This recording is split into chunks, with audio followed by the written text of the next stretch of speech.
Hello વિદ્યાર્થી મિત્રો, આજે પ્રકરણ 7 યામ ભૂમિતિનો બીજો એક વિડીયો હું લઈને તમારી સમક્ષ હાજર કરું છું. આજે આપણે સ્વાધ્યાય 7.1 નો દાખલા નંબર 9 ને શીખવાનો પ્રયાસ કરીશું. દાખલા નંબર 9 માં આપણને આપ્યું છે કે કોઈ એક બિંદુ Q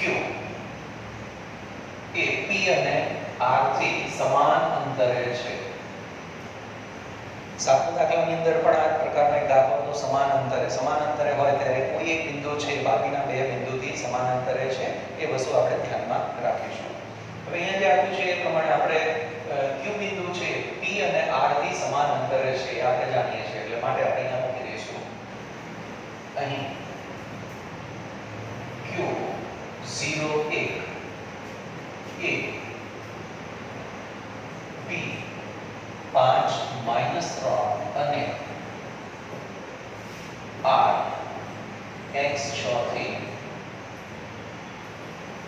સમાન અંતરે છે.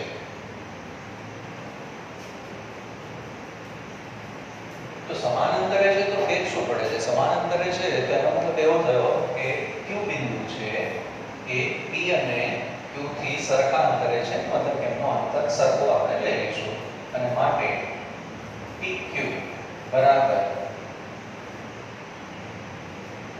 QR લઈ લઈશું.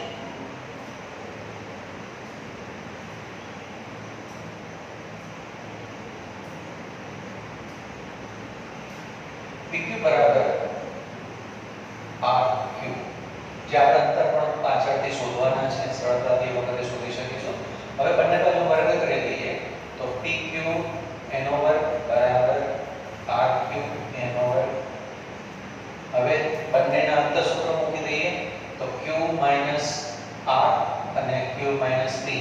અહીંયા PQ R અને Q P નો મતલબ કે એના યામોની બાદબાકી કરવાની અને વર્ગોનો સરવાળો કરવાનો.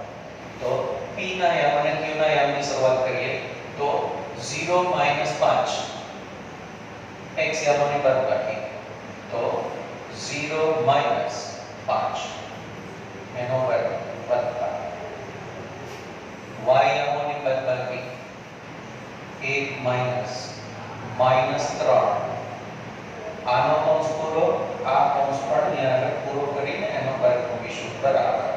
સેમ વે અહીંયાથી હવે Q અને R ના યામોની બાદબાકી કરી લઈએ.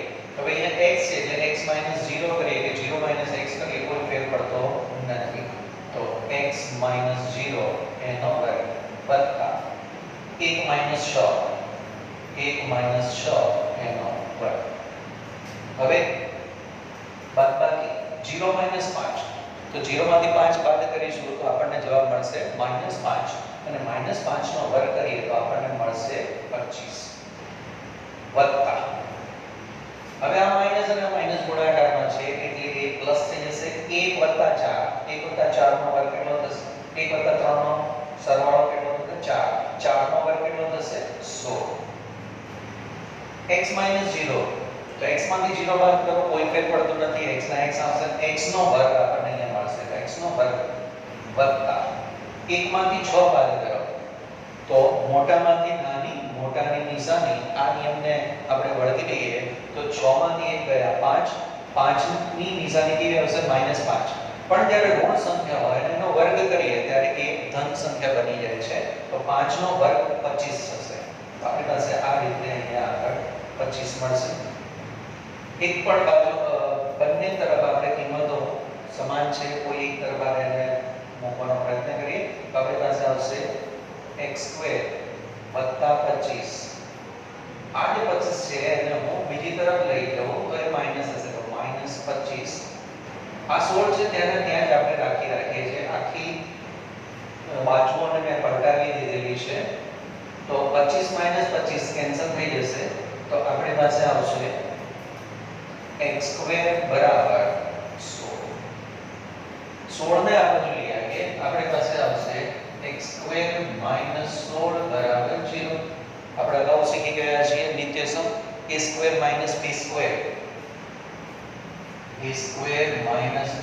આના અવયવ પાડીએ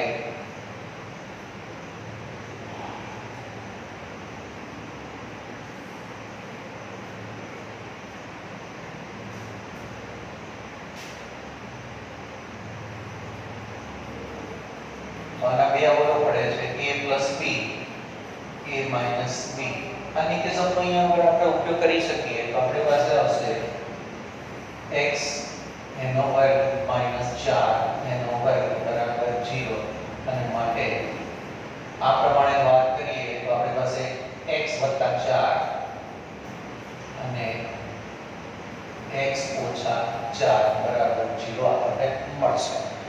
હવે કોઈ પણ બે સંખ્યાઓ અને એનો ગુણાકાર જો 0 હોય તો ત્રણ શક્યતાઓ છે. કાં તો પહેલી સંખ્યા 0 છે, અથવા બીજી સંખ્યા 0 છે, અથવા બંને સંખ્યાઓ 0 છે. કાં તો આ 0 છે, કાં તો આ સંખ્યા 0 છે, અથવા તો બંને સંખ્યા 0 છે. આપણે અહીંયા આગળ લખી દઈએ અને માટે x + 4 બરાબર 0 અથવા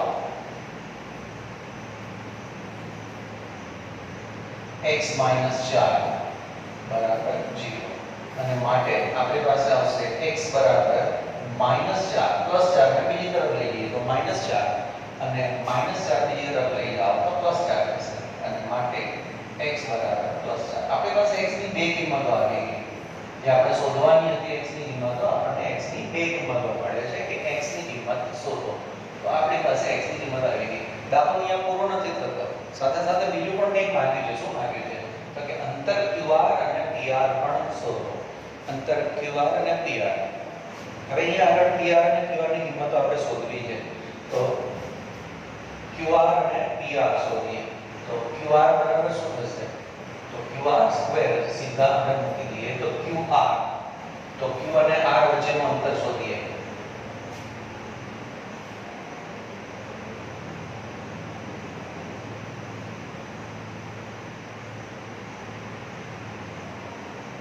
તો Q ના યામ 0 માઈનસ x એનો વર્ગ વત્તા Q નો y યામ 1 માઈનસ 6 એનો વર્ગ સાદો વર્ગ x નો વર્ગ અને અહીંયા -5 નો વર્ગ 25. હવે x ની કિંમત છે, બે કિંમતો છે -4 અને +4. પણ જ્યારે વર્ગ આવે છે અને એ કિંમતો તમે મૂકો છો તો જવાબમાં કોઈ ફેર પડતો નથી. આપણે બંને કિંમતો બરાબરથી મૂકી દઈશું. તો કે x બરાબર ધારો કે આપણે -4 લઈએ તો -4 નો વર્ગ વત્તા 25. તો આપણી પાસે આવશે 4 નો વર્ગ 16 વત્તા 25. 16 વત્તા 25 41. તો આપણી પાસે આવશે QR² બરાબર 41 માટે QR બરાબર વર્ગમૂળમાં 41. આ જ વસ્તુ જો તમે x બરાબર અહીંયા આગળ -4 લીધા છે તો આવે છે. પણ એની જગ્યાએ તમે x બરાબર 4 પણ લેશો +4 તો પણ આ જવાબ આવી શકે છે. એટલે કે તમે તમારી ગણતરી પ્રમાણે સ્વ રીતે ગણવાનો પ્રયત્ન કરશો. ત્યારબાદ આપણે બીજી કિંમત શોધવાની છે PR ની કિંમત. PR તો PR². તો આપણી પાસે આ કિંમત આવી ગઈ છે QR ની.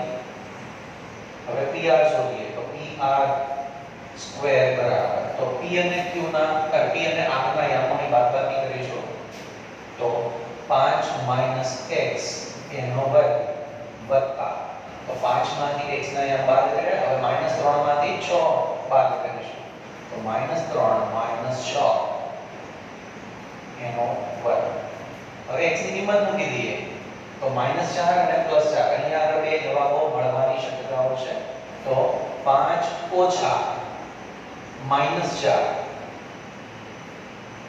અને એનો વર્ગ વત્તા -3 - 6 અહીંયા બંનેની નિશાની સમાન છે માટે આપણે શું કરીશું? બંનેનો સરવાળો કરીશું. તો -3 - 6 -9 નો વર્ગ થશે. તો -9 નો વર્ગ. સાદું કરીએ -4 માઈનસ એની આગળ નિશાની છે એટલે માઈનસ માઈનસ પ્લસ થઈ જશે. 5 ને 4 9 9 નો વર્ગ 81. એ જ રીતે અહીંયા 9 નો વર્ગ 81. સાદો ભાગીએ તો આપણી પાસે આવશે PR² બરાબર અને આ કિંમત આપણે કઈ લીધી છે? x બરાબર -4 લઈને ગણતરી કરી છે. તો 81 ના ડબલ 162 અને માટે PR સ્ક્વેર બરાબર 81 ગુણ્યા 2 એનું વર્ગમૂળ માફ કરશો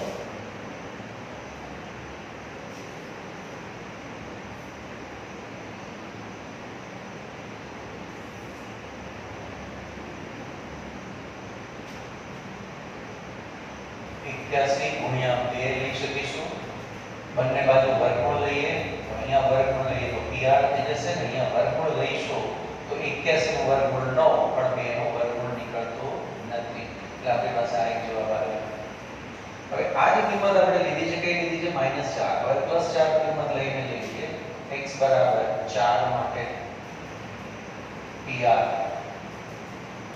તો આપણી પાસે આવશે PR સ્ક્વેર બરાબર તો 5 -4 એનો વર્ગ વત્તા -3 -6 એનો વર્ગ બરાબર 5 માંથી 4 ગયા તો 5 માંથી 4 ગયા તો 1 નો વર્ગ વત્તા -9 નો વર્ગ 1 નો વર્ગ 1 થશે અને 9 નો વર્ગ 81 થશે 81 ને 82 PR સ્ક્વેર બરાબર 82 અહીંયા આગળ કોઈ પૂર્ણ વર્ગ સંખ્યા આપણી પાસે નથી એટલે આપણે ફક્ત અને ફક્ત વર્ગમૂળમાં 81 મૂકી દઈશું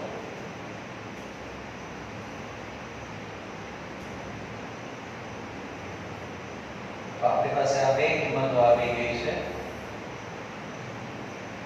PR ની PR બરાબર 9 વર્ગમૂળમાં 2 અને PR બરાબર વર્ગમૂળમાં 82 તો આ રીતે આપણી પાસે કોઈ પણ બિંદુ છે જેની કિંમત આપેલી નથી યામની કોઈ પણ કિંમત નથી આપી તો આપણે આ રીતે એની ગણતરીઓ કરીને શોધી શકીએ છીએ અને જે બે બિંદુઓ શોધવાના છે PR એની વેલ્યુ અને QR ની વેલ્યુ એ બંનેની કિંમતો આપણે અહીંયા આગળ શોધી લઈશું હવે આશા રાખું છું કે તમને આ દાખલામાં ખબર પડી હશે ફરી ક્યારેક આપણે નવા વિડીયો સાથે ફરી મળીશું આભાર